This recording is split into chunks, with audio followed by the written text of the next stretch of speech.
Judge has ordered a response from the White House to the lawsuit brought by CNN. A hearing now scheduled for 3:30 tomorrow, all prompted by this memorable moment. That's enough. I was going to ask one of the other folks. That's enough. Pardon me, ma'am. Mr. President. That's enough. Mr. President, I had one other question, if go. I may ask, on the Russia investigation. Are you concerned that you may have? I'm not concerned about anything with you the may have Russian indictments coming investigation down? because it's a hoax. Are you? That's enough. Put down the mic. So CNN claims that the White House is violating Acosta's First and Fifth Amendments by revoking his press pass, but the White House calls it grandstanding. Acosta has a long history of contentious interactions with President Trump, Press Secretary Sarah Sanders, and also our next guest, former Press Secretary Sean Spicer. Remember this? Jim, I find it interesting that you somehow believe that Of course they're going to be looking at these various things. Okay, I get it. Somehow you seem to believe that you have all of this information. You've been read in on all of these things. No, that's not totally because false. they can't afford it with these tax credits you're providing. No, I mean, there's an argument to the other side. No, there's not. Hold on. Let me explain the answer to you, Jim. Calm down. Sean Spicer joins me now on both of these breaking stories tonight. Sean, good to see you. Good evening. Welcome to the story. You remember those moments well. I guess this lawsuit will determine, or should determine, where the line is, right? What is a fair question? What is reasonable behavior, I guess, and what constitutes reason for the White House to kick somebody out or take away their pass? Well, look, I think we need to keep focus on what you just mentioned. It's the latter, not the former. It's Mr. Acosta's behavior that is the problem. Now, look, if you ask me, I wish that we could come to a middle ground here, which is give Mr. Acosta back his pass. CNN isn't being denied their constitutional right. They've got 5 or 6 other reporters that have hard passes. So it's not a question of CNN being able to report it, and it's not a right to be able to go into the White House. It's a privilege. That being said, I think that it would behoove us all to take the temperature down a moment, say to the White House, okay, look, we're going to give Mr. Acosta his pass back, but come to an agreement with all the reporters that credentialed, and say that we will agree to these minimum standards of decorum and professionalism, things that have usually gone unsaid but kept up over the years. And it wasn't until the Trump administration where you saw a lot of these people who wanted to not necessarily report but to make themselves star. I mean, to be honest, it wasn't the nature of the question. Mr. Acosta wasn't even asking a question. He was challenging him on the premise of his use of words and his definition of them, and saying, I disagree with you. So other folks who look at this situation, I was watching one of them talking about it just yesterday, basically said, well, no, his question, he was challenging the president on the definition of this caravan and whether or not they constituted an invasion. And their argument was that that was a legitimate question. If it was phrased rudely or it was handled rudely or inappropriately, that is one issue that needs to obviously be dealt with. But their contention was that the question itself was appropriate. Do you disagree? No, not at all. Any press, any member of the media should be able to ask any member of the government anything that they want. But I don't think that's what's at issue here, and I don't think the president made that an issue. It was his behavior.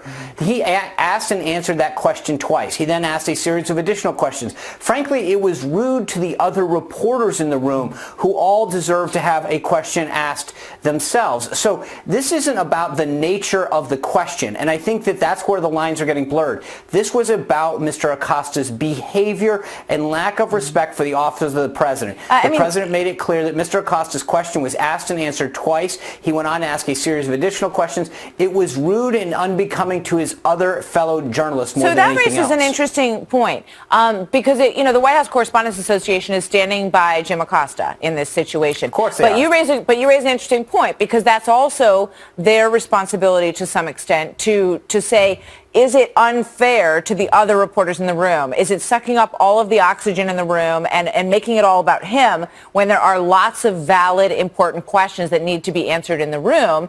And I wonder, how much potentially they get pushback on that.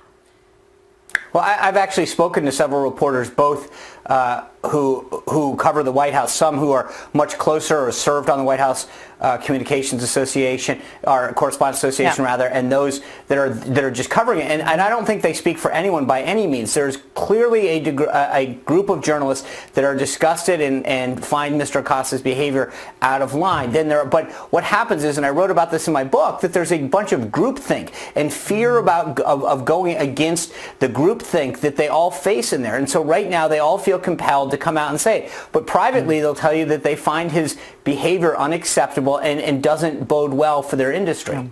All right, so moving on to the issue of Mrs. Trump, the First Lady, and her office releasing this, sort of really kind of unprecedented statement today, saying that with regard to the exit of Mira Ricardel, who was a deputy for the National Security Advisor John Bolton, her office said it is the position of the office of the First Lady that she no longer deserves the honor of serving in this White House, referring to Ms. Ricardel. Is that unusual? Yeah, very much so. And look, I think one thing that you've seen from the First Lady is she chooses her causes, her statements very deliberately. When she speaks, it's for a reason.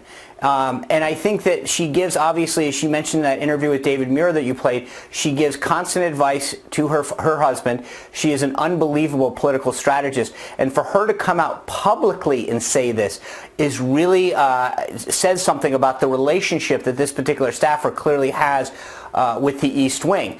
And I would think that this wasn't the first rodeo or encounter that they had. You've got to have really worn out your welcome for the First Lady to publicly I mean, the issue a suggestion statement. is that there was, some disagreement on the Africa trip, so that makes that soundbite that we just played from ABC particularly pertinent. But also that this woman may have been leaking stories about her.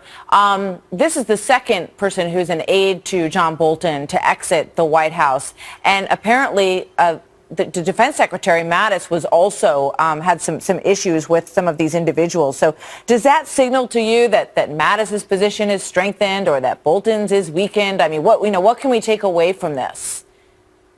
Here's my takeaway. Don't underestimate the First Lady ever. When she speaks, take it seriously. She's got unbelievable political instincts.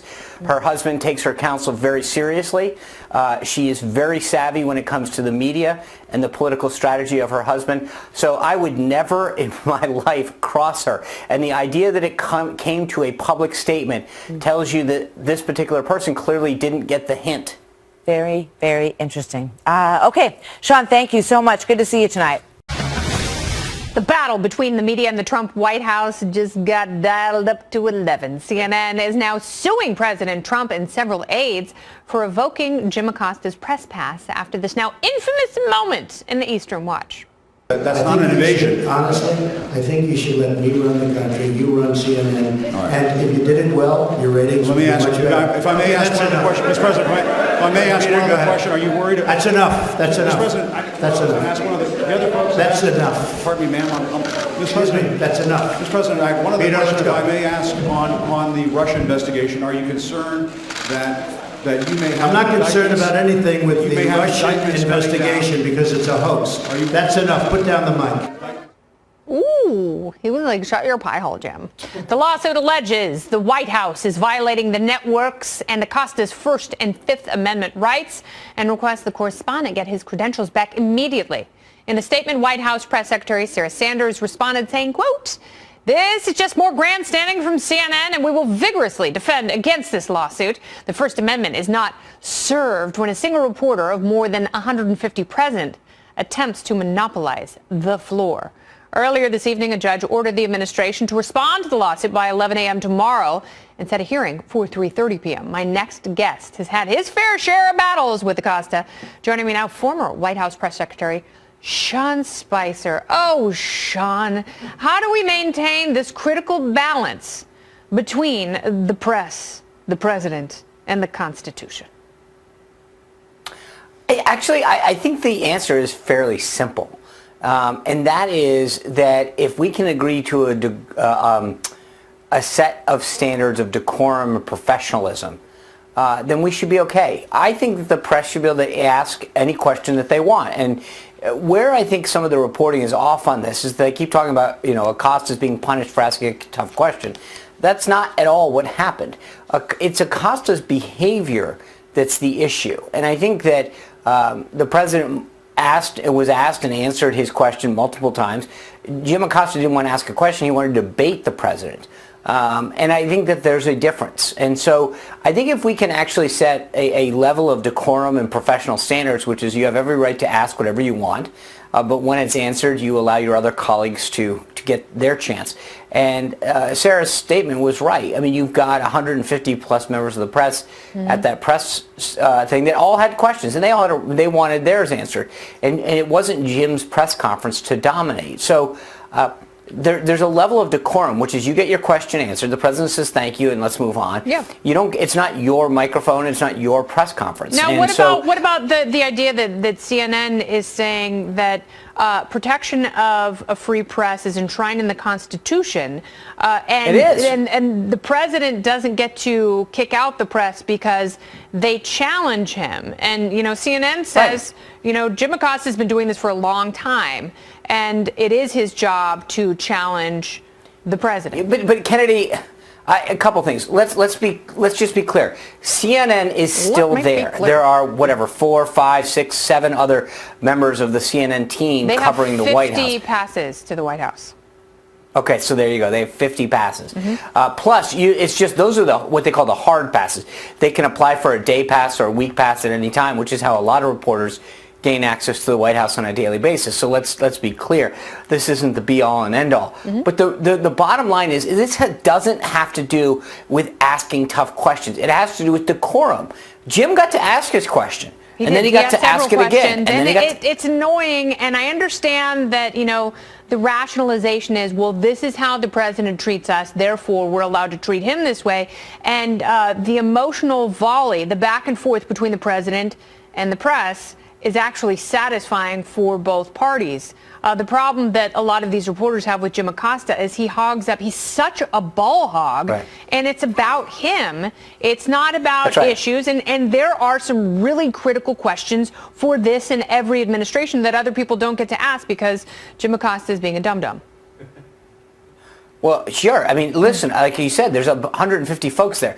They all have questions. Why don't they get to ask theirs? Because Jim's trying to monopolize this. Now, if it were up to me, I think let's bring the temperature down. Let's come to a reasonable compromise. The compromise being Jim gets his pass back, but every reporter, and frankly, here's the issue. This is the thing.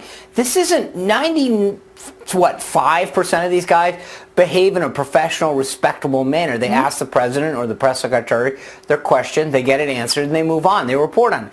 That's what America's all about. The Constitution doesn't give you the right to go wherever you want and whatever, but no one has a problem with what Jim asked. And that's where CNN's sort of not giving you the full story. They keep talking about we have a right to, no kidding. I agree with that wholeheartedly. I think the president agrees with that. They have a right to ask what they want. But they don't have a right to do it in the manner in which they do. At a certain point, it's another reporter's turn. If it's such an issue, then have another reporter go there. And CNN, I think they're kind of being like Emmanuel Macron, who's attacking the president because he's trying to get any sort of leverage he possibly can, and CNN is trying to get any attention they can because their viewership is waning.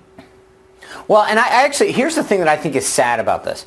I think there's a good number of the press corps in the White House, I've talked to a bunch of them, that don't like the fact that Acosta's pass get pulled, but they also don't like standing up for him because they're like... I think pulling his pass makes him a martyr. And that's unfortunate because that's what his colleagues are going to write about. And that is when the press gets defensive. And they rush to the defense of James Rosen and James Risen when the Obama administration was making life very difficult for them. Right, but I think a lot of the reporters that I talk to in the press corps right now are saying, I don't like being put in this position because I feel like I have to defend a colleague's, need for a pass, but I don't like the antics, and I don't like it being all about them, and I don't like the selfishness. I mean, frankly, if we can be honest for a second, it is annoying, and, Jim Acosta has some responsibility here, too. I don't feel bad for him, and if he wants to behave like an adult, then he can wear his big boy pants and go back to the White House and have a great time with everyone else. But until then, he's got to go back to JCPenney. Right, and here's the thing, though. We have to go, but I love you tremendously, and I would like you to come back in person.